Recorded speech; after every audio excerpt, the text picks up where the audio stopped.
Coming out of media day, we got big news with the depth chart. Safety has been bolstered. Running back's a little weaker, in my opinion, and some other interesting roster tidbits to talk about. All that and more in today's Locked On Badgers. Let's go. You are Locked On Badgers, your daily podcast on the Wisconsin Badgers. Part of the Locked On Podcast Network, your team every day. Hey, what's going on, everybody? I want to thank you all for making Locked On Badgers one of your first listens every day as we continue to build this Badger community, talk to a bunch of new people. I am Ryan Herrings. I'm your host of Locked On Badgers. Appreciate everyone who's tuning in. And let's get into it. So, media day happened. Nothing gigantic, but some really, what I thought was some pretty really good news came out of the roster discussions. And in particular, the safety spot has been bolstered. Reinforcements are on the way. And this was a spot where a lot of people were nervous about, right? With Trayvon Blaylock tearing his ACL. He was a guy who was going to be a starter. And then you have last year's group with Wilder and Scott Nelson moving on.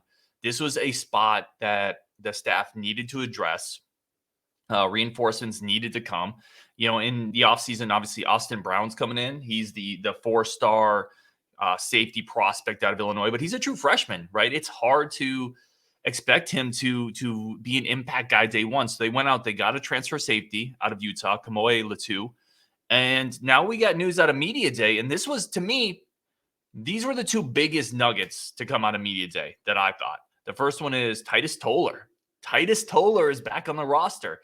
And if you remember, so Titus Toler was a borderline 4-star, high 3-star safety recruit. Basically had to walk away from football last year due to some injuries. Back on the roster. That's a big addition. And Paul Chryst talked about it. This is a quote from Paul Chryst from media day. The truth is, what caused him to step away is to get cleared. We wanted to take time, not rush him so fast, so that you're almost not setting someone up for failure. So right now, he's been able to clear every one of those hurdles back on the roster.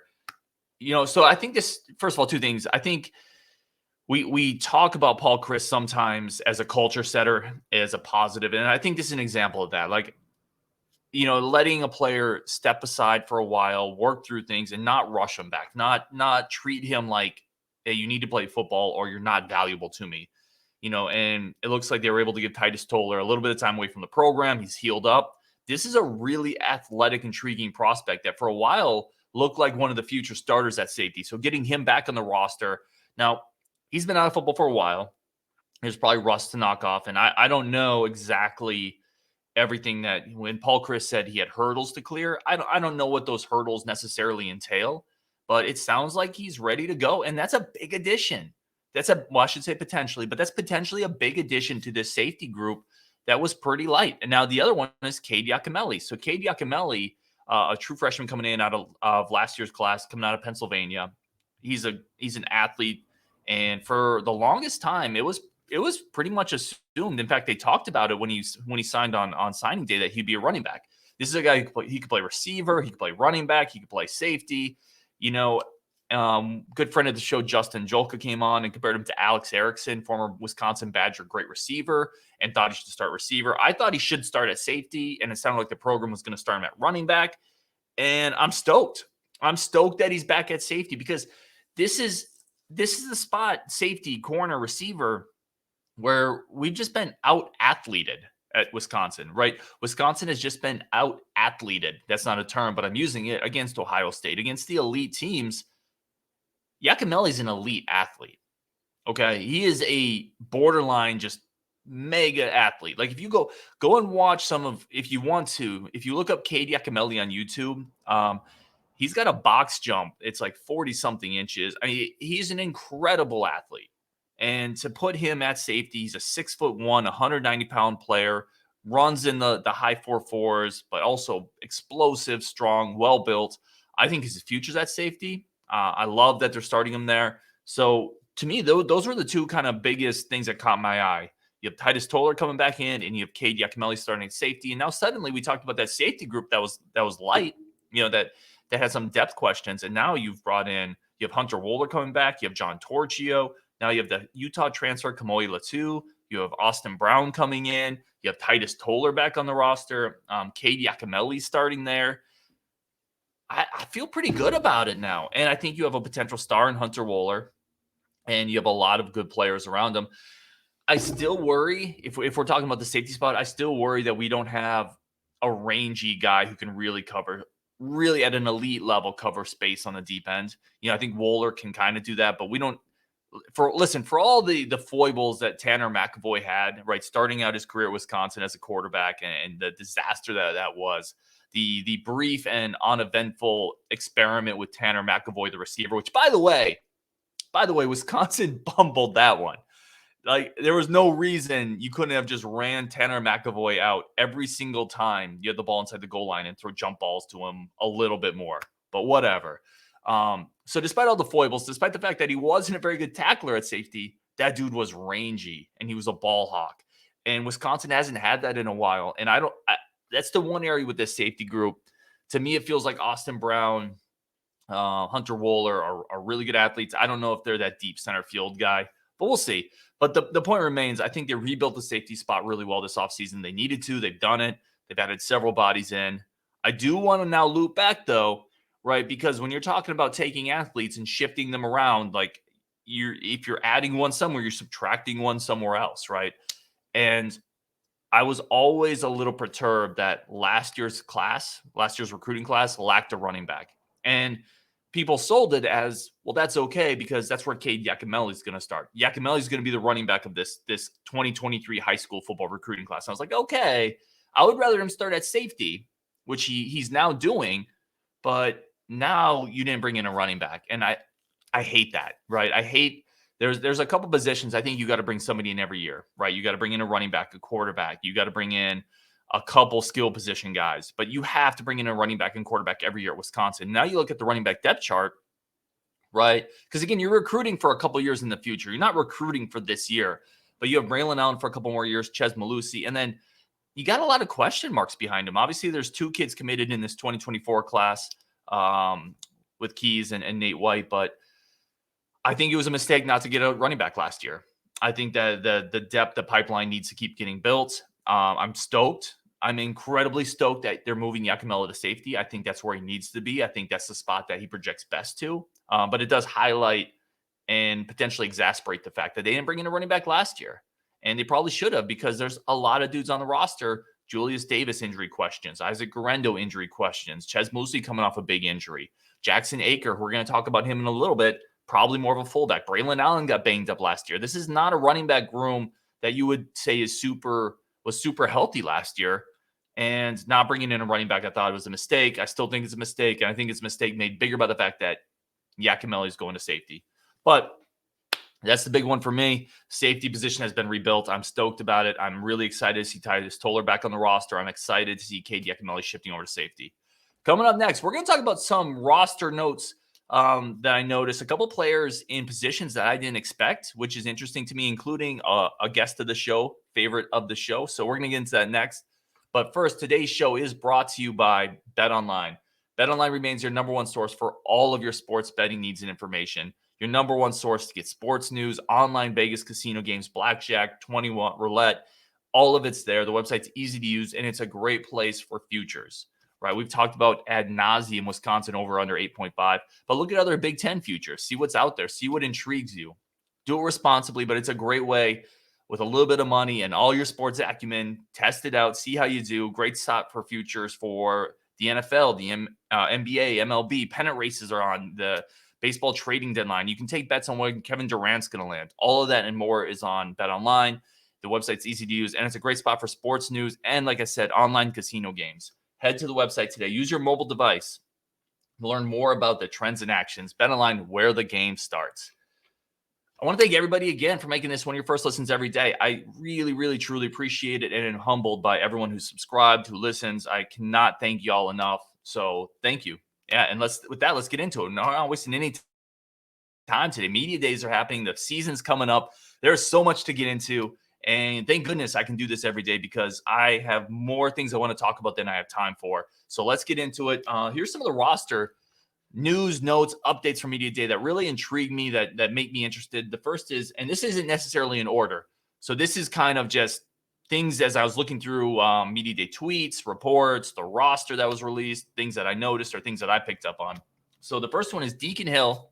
I've talked about it, and this goes back to our discussions about the quarterback depth chart, right? About not being the strongest spot on the team with a question mark at starter, a question mark at number 2, and a question mark at who's the future. You have question marks throughout the quarterback room, right? It's a problem, and I hope it gets better. I hope Mertz takes a giant step. I hope Deacon Hill takes a giant step. Miles Burkett is the guy, et cetera, et cetera. But it's a problem. And when I saw Deacon Hill in spring, he's 260 pounds. I'm telling you, that's a red flag. And I'm not trying to cast any aspersions or say anything negative.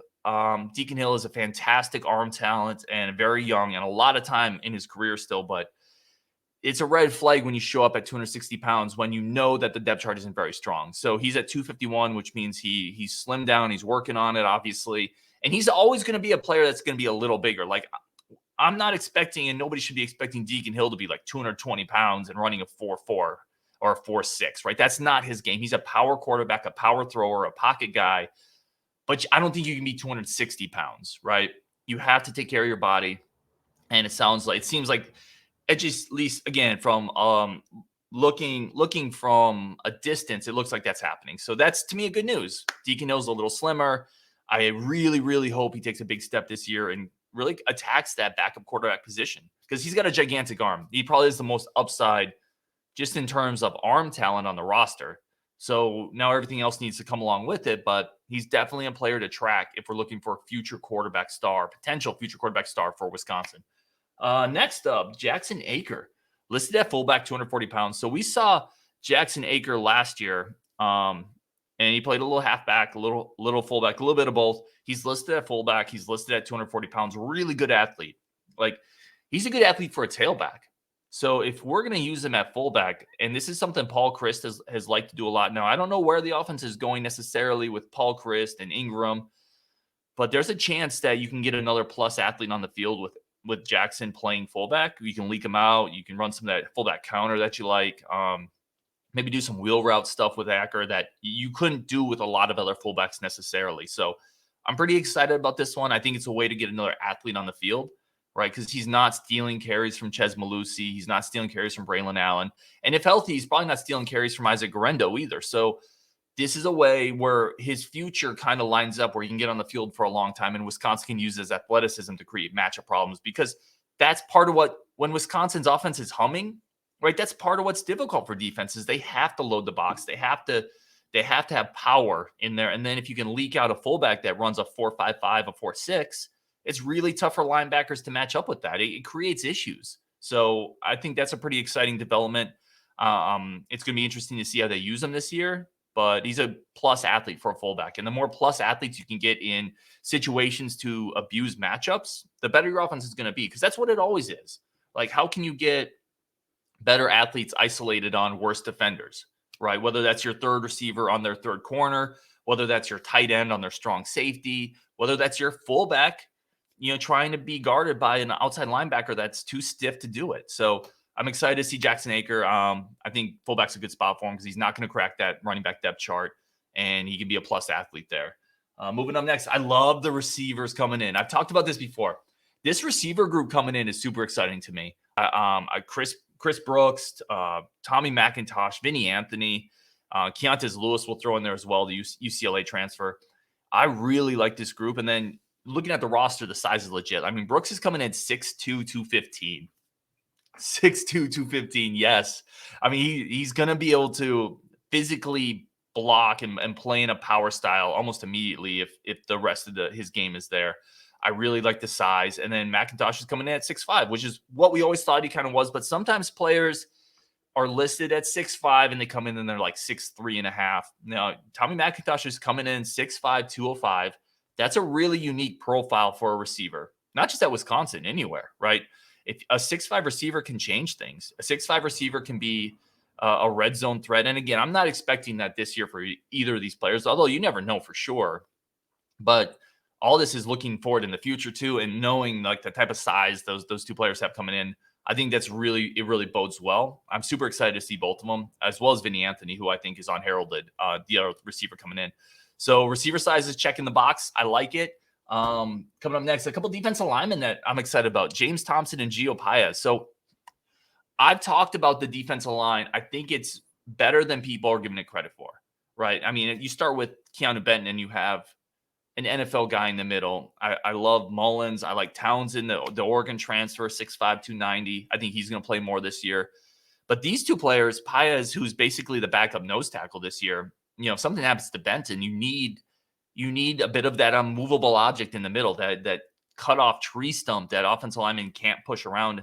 Paez being 315, I think it's perfect. I think he's going to be really good as that backup to Keanu Benton and be able to step in if something's happens to him or if he just needs a breather. Or in a big set, in a heavy set, he could play strong side defensive end a little bit as well. And then you put Benton and Paez next to each other and you have 630 pounds of cheese curd there.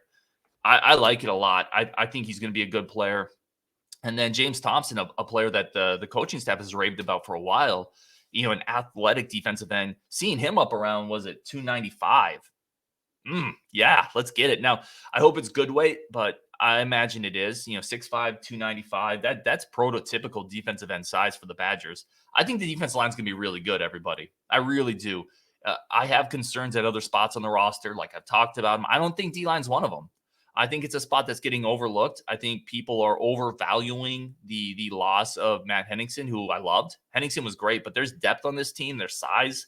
Like, I'm just rattling off, like Townsend, Paez, Thompson, Gio, Benson, right? Mullins. All these dudes are 280 and up, right? There's size, and there's more guys coming behind them. By the way, Tristan Monday, freshman defensive end coming in from Arizona, coming in at 275 pounds. I like that pickup a lot, by the way. I was very high on Tristan Monday. I think he's underrated.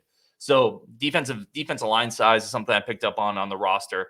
It's gotten bigger. These players are, I think, ready to go. It's a salty, big defensive line. I'm super excited about it. Next tidbit that I saw. This one was, it's been a lot of good so far. And this one's not major, but everywhere I might have missed it somewhere too. So I'll take the hit on this one if I did. But I seem to remember Jay Shaw, the UCLA cornerback, coming in. Everywhere I'd seen him listed 6 foot and up. 6 foot, 6'1", somewhere in that range. He's 5'11" on the official roster. 5'11", 187 pounds. Listen, it's not a huge deal. Like, I can probably feel the eye rolls from a few people listening to this saying, 5'11", 6 foot. But I'm telling you, the little things matter, right? When you're half a step behind an Ohio State receiver, that extra inch or two, like, it matters. There's a reason it's harder to find 6 foot, 6'1" cornerbacks than 5'10", 5'11" cornerbacks. So it was a little bit of a bummer to see me listed, for me to see Jay Shaw listed at 5'11". I thought he was more 6 foot, 6'1". And again, that might be on me. Maybe that's old news. It was news to me, so I might have missed it. But I thought he was just a tick bigger, which, yeah, it's fine. Like, Jay Shaw is going to be really good for Wisconsin this year, I think. I think the cornerbacks are going to be really solid. But I wish it was just a little bigger. I thought he was. Not a huge deal, though. What else do we got? Oh, this one is fun. So Travis Allen, who was on the show, he's a guest of the show a month and a half or so ago. He's a preferred walk-on tight end coming out of Randolph, Wisconsin, small town. I had a great conversation with him. He was really humble, a lot of fun. He talked about putting Randolph on his back, showing kids that you can come from a small town in Wisconsin and make dreams happen. And, tight end, really physical tight end. Like, I really liked watching his film. He would bury people. So he's actually listed at offensive line and not tight end on the roster, which I found was really interesting. The physicality translates, right? It's very tough as a walk-on offensive lineman to come into Wisconsin and push 3- and 4-star guys out of the way, out of the depth chart. But I loved my conversation with him. I think he's a hard worker. He's super physical, really, really strong. Also played some basketball, so multi-sport athlete. And you can see the physicality on film. Like, he ragdolled some people. So Travis Allen coming in, preferred walk-on at offensive line, vice tight end. I was definitely interested to see where he was on the roster because we interviewed him earlier in the year. So that was a little interesting to me. I thought he would be at tight end, but definitely somebody to follow, see how his career progresses. Certainly wouldn't be the first player that came into Wisconsin at tight end and transitioned to offensive line. Graham Mertz, a couple interesting tidbits about Graham Mertz. Slimmed down, so he's a little slimmer, which I love. And then there was a couple tweets that talked about Jeff Petroikis had this, and I think John McNamara had this as well, who said Graham Mertz reached out in the offseason to Brooks Bollinger, to Scott Tolzien, to try to pick their brain a little bit, to get a little smarter, to get a little better at the quarterback spot. Here's the thing with Graham Mertz. No one can ever say he doesn't work at it or he doesn't want it, right? If you do, I think it's nonsense. I am so that's the least worry I have with Graham Mertz. Like he puts in the work, he's reaching out to people. Excuse me, he's in the film room, he slimmed down this offseason. Like he wants it. Like Graham Mertz puts in the work. If it doesn't work out, if the Graham Mertz era doesn't ever fulfill expectations, it's not going to be because he wasn't trying or he didn't put in the hours. It'll be for whatever reason. And we don't have to even talk about that yet because the book hasn't been written, right? The book on Mertz hasn't been written and we don't need to go there. But I'm very encouraged, right, by a quarterback who attacked the offseason, knows he needs to get better. He's slimmed down, he's in better shape, and he's reaching out to other quarterbacks. By the way, there's not a lot of better quarterbacks you could reach out to than Scott Tolzien. A very, very sharp guy.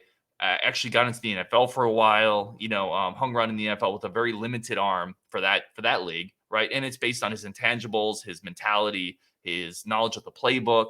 So reaching out to those players, I think, was probably really beneficial. And I just give kudos to Mertz, right? He's not a dude who's self-pitying. He's not wallowing. He's not, kind of just on his perch, not trying to get better because there's not a lot of competition behind him. Like he's grinding, and that should give Badger fans some hope, right? As long as players are working and they're putting in the work, and people make jumps at different points in their career. So I think that's impressive. I think that's good to see. A couple more quick ones. Aaron Witt, Trayvon Blaylock are out for sure for fall. Trayvon Blaylock, we knew for sure he had the ACL injury, which is a bummer. He probably would have been a starting safety this year. Big physical guy. Aaron Witt has just been that dude who's been injured for really the last 2 years, right? And it's such a bummer because the staff raved about him. Big, physical, long-armed, and a guy who attacks football with a certain type of mentality. He's been like that secret hidden away that the staff, you could tell they just want to unleash it. They want so badly to show the rest of the conference and the rest of the opposing offensive line what they have in Aaron Witt, and they just can't do it because the dude can't get healthy through no fault of his own. It just is a bummer, but it sounds like he had another setback. I mean, it's at the point with Aaron Witt where obviously we all are rooting for the best, but we might have to resign ourselves to the fact that it just may not happen. The body may not allow it, which is really unfortunate because I think he's a potential difference maker. And Spencer Lytle, Ches Malusi, and Isaac Grendo are all also limited. So, yeah, I mean, not a ton of big injury issues. Obviously, Malusi coming off the hammy and the ACL last year, and Grendo coming off an injury-plagued season. Spencer Lytle's also limited, moving from outside linebacker to inside linebacker. So that's kind of the injury news. And aside from that, that's kind of the roster things that caught my eye. A couple of the big ones: Deacon Hill slimming down, Graham Mertz slimming down and getting some feedback. Loved Jackson Aker at fullback, Travis Allen starting at offensive line, vice tight end. Love the Wisconsin, the incoming receiver size, McIntosh and Brooks specifically. And it's a big, physical, salty defensive line. I think you're all going to like it. Coming up next, after we take a word from a sponsor, we're going to talk about some of the quotes that caught my eye, including a very specific one from Paul Chryst that I think is interesting and may give a little insight into where his mentality is right now coming up on this season and his career. But first, we're going to talk a little bit of a word from our sponsors. All right, everybody, thank you so much again for making Locked On Badgers one of your first listens every day. Really, really do appreciate it. Can't tell you enough. I try to tell you all the time. Maybe I overdo it, but it's humbling for anybody to listen. So thank you so much. Let's talk about quotes. Let's talk about some of the other quotes that came out of Media Day. And the one I want to start with, great friend of the show, Justin Jolka, sent this to me. And then I went and looked it up. So this is from Media Day, Paul Chryst. And he said, he was asked, how do you feel when you're going to play your first conference game against SC? What is that going to feel like? And Paul said, I just hope I'm effing here. And I think he said it tongue in cheek. Like, obviously, Paul Chryst has kind of a dry, sarcastic sense of humor. But I almost wonder if there's a little bit of a sense of urgency in the back of his mind that he hasn't had at Wisconsin up until now. In a lot of jokes, there's a little kernel, like a little cavity of truth, right? And for him to say kind of like, man, I hope I'm here. Now, listen, Paul Chryst is not on the hot seat. Paul Chryst should not be on the hot seat. However, he has to know the offense hasn't been good. He's lost to Minnesota 2 out of 4 years. We're in a bit of a slump. He's just replaced multiple coaches on his staff. The quarterback that he recruited hasn't developed. Like, I wonder if through quotes like this, where he said, "I hope I'm there." Again, I know he's partially joking, at least mostly joking with that. But to say it is interesting to me. And then coming off an offseason where a lot of coaches were replaced and reassigned, I think there might be a little sense of urgency here with Paul Chryst. And I think that's good. I think he probably got a little too comfortable. And hearing a quote like that and knowing that he replaced a longtime buddy, Joe Rudolph, with Bobby Ingram, he brought Bob Bostad back over. Like, I'm excited about hopefully a little sense of Paul Chryst urgency, like a little bit of, all right, we got to stoke the fire a little bit. It's the embers are running out. And I think that quote might be indicative of that sense of urgency. I think that's really, really good. A little more, because I've said this before. I think Paul Chryst is like a little sense of urgency and a couple burrs that he has to just, shave off from being an elite coach. I think he's so close, but he has to have more of a sense of urgency, and he has to realize that what's been done isn't good enough. And I think that's probably true, right? I think with the coaching replacements, the new hires, and like a quote like that, I think as Badger fans, you should feel encouraged that he's taken that maybe to heart, and he thinks this season there needs to be a little kick in the butt. So I found that quote really interesting. I'm going to leave the show on this one because I love this. This is just a fun quote. This is from Adam Rittenberg, great reporter at ESPN. And he said, Nick Herbig, who's from Hawaii, obviously, when asked what surprised them the most about Wisconsin, the food. Cheese curds are fire. You get good crispy cheese curds with sauce. I love cheese curds. So I love it. That's a great way to end the show. I love cheese curds as well, Nick. Don't go too heavy on them because we need you to get around left tackles this year and cause some hurt. But that's the show. I think it was a really good media day. Safety positions bolstered. That's enormous. I'm still a little worried and concerned about the depth at running back by moving Cade Yacamelli over. That doesn't help there. But some really good weight gain on the defense line as well. And maybe a sense of urgency from Paul Chryst, judging by his quotes and the offseason additions of the new coaches. So I want to thank everybody for tuning in. When you're done here, go listen to Locked On Big Ten with Nate Dickinson. He's going to take you all across the Big Ten network, get you caught up on all the rivals and everything that's happened in a very busy Big Ten recently. So go check out Locked On Big Ten as well. And we'll talk again later on Wisconsin, guys.